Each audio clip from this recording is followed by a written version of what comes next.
তো নবী এবং রাসূলগণ যুগে যুগে তাদেরকে যে এই জিনিসটা বোঝানোর জন্য পাঠাতেন, তার সবচেয়ে বড় দলিল কোরআনের এই আয়াতের মধ্যে আছে।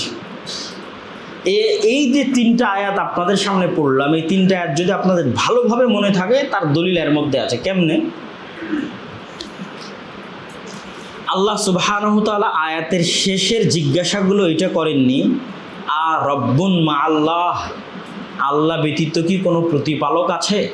এটা আয়াতের শেষে জিজ্ঞাসা করেননি। কেন? আল্লাহ যে প্রতিপালক এটা তো সবাই মেনেই নিচ্ছে। তার প্রমাণ কি? আল্লাহ সৃষ্টিকর্তা মেনে নিচ্ছে, আল্লাহ আসমান থেকে বৃষ্টি বর্ষণ করে এটা মেনে নিচ্ছে, আল্লাহ খেতে দেয় এটা মেনে নিচ্ছে, আল্লাহ রুজি রুটি দেয় এটা মেনে নিচ্ছে। তো আল্লাহ যে প্রতিপালক এটা দুনিয়াতে সবাই মেনে নিচ্ছে।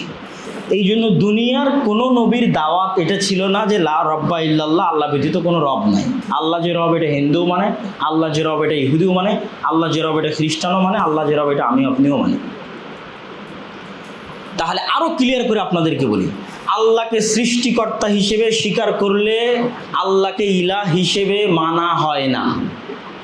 মানে কেউ যদি শুধু আল্লাহকে সৃষ্টিকর্তা হিসেবে স্বীকার করে, তার মানে সে আল্লাহকে ইলাহ হিসেবে মেনেছে, এ কথা ভুল। কেউ যদি শুধু আল্লাহকে রিজিক দাতা হিসেবে বিশ্বাস করে, তার মানে সে আল্লাহকে ইলাহ হিসেবে মেনেছে, এ কথা ভুল। কেউ যদি আল্লাহকে বৃষ্টি বর্ষণকারী হিসেবে স্বীকার করে, পাহাড় পর্বত স্থাপনকারী হিসেবে স্বীকার করে, নদী নালা প্রবাহিতকারী হিসেবে স্বীকার করে, তার মানে সে লা ইলাহা ইল্লাল্লাহর উপর বিশ্বাস স্থাপন করেছে, এ কথা ভুল। না হলে আল্লাহ এই প্রশ্ন করতোই না যে তুমি বিশ্বাস করছো আল্লাহ সৃষ্টিকর্তা, তাহলে ইলাহ কে বলো, তাহলে আমাকে কেন ইলাহ মানো না? তার মানে আল্লাহকে সৃষ্টিকর্তা হিসেবে বিশ্বাস করলেই ইলাহ মানা হয়, এ কথা নয়। না হলে আল্লাহ এটা জিজ্ঞেসই করতো না। আমি যদি বুঝাতে না পারি, এটা আমার ব্যর্থতা। আল্লাহ মানুষের কাছ থেকে স্বীকৃতি আদায় করে নিচ্ছে যে মানুষ স্বীকার করে আল্লাহ সৃষ্টিকর্তা, দিয়ে লাস্টে প্রশ্ন করছে কি তাহলে আমাকে ইলাহ মানো না কেন? তার মানে তো আল্লাহ বলেই দিল যে আমাকে সৃষ্টিকর্তা মানলে ইলাহ মানা হয় না। আমাকে সৃষ্টিকর্তা হিসেবে স্বীকার করার পরেও তো তুমি নজর নামাজ মাজারে দিয়েছো। আমাকে আসমান জমিনের সৃষ্টিকর্তা হিসেবে স্বীকার করার পরেও, রুজি রুটির মালিক হিসেবে স্বীকার করার পরেও তো তুমি গণকের কাছে গেছো, তাবিজ ব্যবহার করেছো। তুমি ইয়া আলী মাদাত বলে আলী রাদিয়াল্লাহু তাআলা আমার কাছে সাহায্য চেয়েছো। আব্দুল কাদের জিলানী গাউসুল আজমপুরে বিপদে পড়ে তার কাছে সাহায্য চেয়েছো। তাহলে তুমি আল্লাহকে সৃষ্টিকর্তা মানলে, আল্লাহকে রিজিক দাতা মানলেই তুমি আল্লাহকে ইলাহ হিসেবে মানলে, এই কথা মিথ্যা। এই প্রশ্ন আল্লাহ ছুড়ে দিয়েছে কোরআনে। আমি শুধু কোরআনের আয়াতের অনুবাদ করলাম, আপনার কমন সেন্স এবং জেনারেল নলেজ দিয়ে আপনি বুঝতে পারবেন যে আল্লাহ সুবহানাহু ওয়া তাআলাকে আপনি সৃষ্টিকর্তা হিসেবে স্বীকার করলে আপনি মুমিন হয়ে গেলেন, এ কথা ভুল। আল্লাহকে ইলাহ হিসেবে মানতে হবে। আর ইলাহ হওয়ার যোগ্য কে? যিনি রব। ইলাহ হওয়ার যোগ্য কে? যিনি রব। তাহলে এবার দ্বিতীয় পয়েন্টে আসে, ইলাহ কে? রব কে? ইলাহ কে?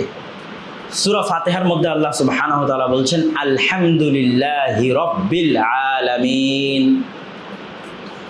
সকল প্রশংসা রব্বুল আলামিনের জন্য।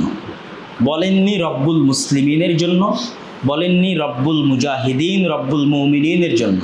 যে সকল প্রশংসা মুমিনদের রবের জন্য আর সকল প্রশংসা মুসলমানদের রবের জন্য, এটা বলেছে নাকি? কেন বলেনি?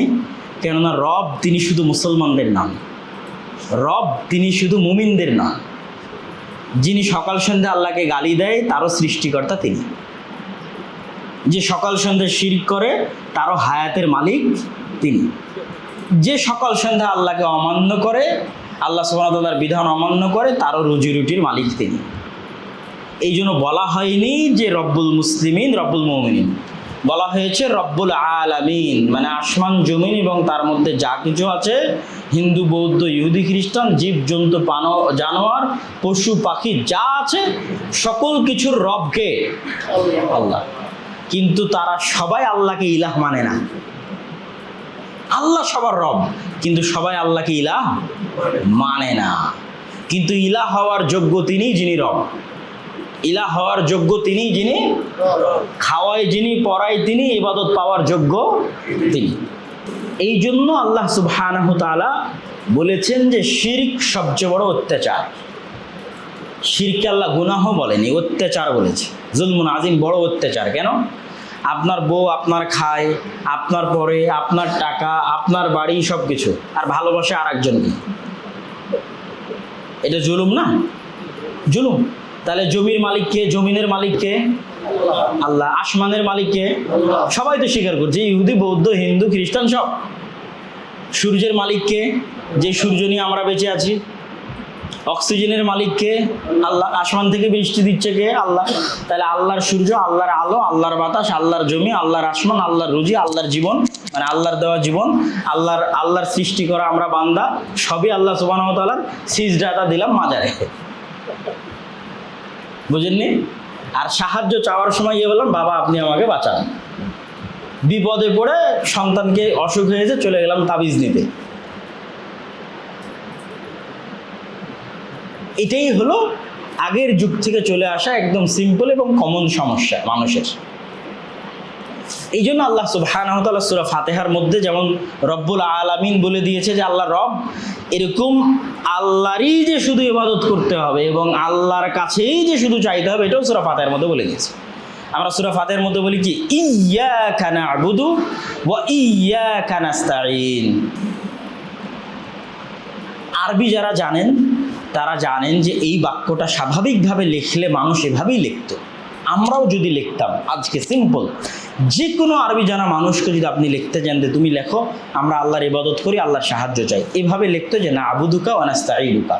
সাধারণত এটাই মূল আরবি, না আবুদুকা ওয়া নাস্তাঈনুকা, আপনার ইবাদত করি, আপনার সাহায্য চাই। আল্লাহ ওইটাকে ঘুরিয়ে দিয়েছে, 190 ডিগ্রি উল্টা ঘুরিয়ে দিয়েছে, বলছে ইয়্যাকা না'বুদু ওয়া ইয়্যাকা নাস্তাঈন। ছিল কি না'বুদুকা ওয়া নাস্তাঈনুকা। তাহলে না'বুদুকা ওয়া নাস্তাঈনুকার মধ্যে আর ইয়্যাকা না'বুদু ওয়া ইয়্যাকা নাস্তাঈনের মধ্যে পার্থক্য কি? এখানেই আপনি ক্লিয়ার হয়ে যাবেন যে ইলাহ কি। আগেরটাই ক্লিয়ার করলাম, রব্বুল আলামিন দিয়ে ক্লিয়ার করলাম যে রবকে। এখন এই আয়াত দিয়ে আপনাকে পরিষ্কার করব যে ইলাহকে। আমি আজকে এই জুমার মসজিদে বক্তব্য দিতে আসছি। আপনারা আমাকে অনেকেই বলবেন যে আমি আপনার বক্তব্য শুনে আপনাকে ভালোবাসি। আপনার বক্তব্য শুনে আপনাকে ভালোবাসে, এই কথা এই মসজিদের যতজন খতিব বক্তব্য দিতে আসবে সবাইকে বলা যাবে আপনার বক্তব্য শুনে আপনাকে ভালোবাসে, মিথ্যা হবে। কিন্তু আপনি যদি আমাকে বলে বসেন আজকে, আব্দুল্লাহ ভাই আমি শুধু আপনার বক্তব্য শুনি আর বাংলাদেশে কারো বক্তব্য শুনি না, আর শুধু আপনাকে ভালোবাসি আর বাংলাদেশে কাউকে ভালোবাসি না, এই কথা আপনি আমাকে ব্যতীত আর কাউকে বললে আপনি সত্যবাদী না মিথ্যুক? মিথ্যুক। এটাই হচ্ছে না'বুদুকা ওয়া নাস্তাঈনুকা, আপনার ইবাদত করি, আপনার কাছে সাহায্য চাই, এই কথা সবাইকে বলা যাবে। হ্যাঁ আল্লাহ আপনার ইবাদত করি, আপনার সাহায্য চাই, আল্লাহকে বলা যাবে। মা কালী তোমার ইবাদত করি, তোমার সাহায্য চাই। বাবা শাহজালাল তোমার ইবাদত করি, তোমার সাহায্য চাই, সবাইকে বলা যাবে। কিন্তু যখন আপনি বলে বসলেন ইয়্যাকা না'বুদু, মানে আল্লাহ শুধু আপনার ইবাদত করি আর কারো ইবাদত করি না, ওয়া ইয়্যাকা নাস্তাঈন, শুধু আপনার কাছে সাহায্য চাই আর দুনিয়াতে কারো কাছে সাহায্য চাই না। এবার বলেন আপনি মাজারে গিয়ে সাহায্য চাইলে আপনি কালেমা লা ইলাহা ইল্লাল্লাহর উপর আছেন না আপনি মিথ্যুক? মিথ্যুক।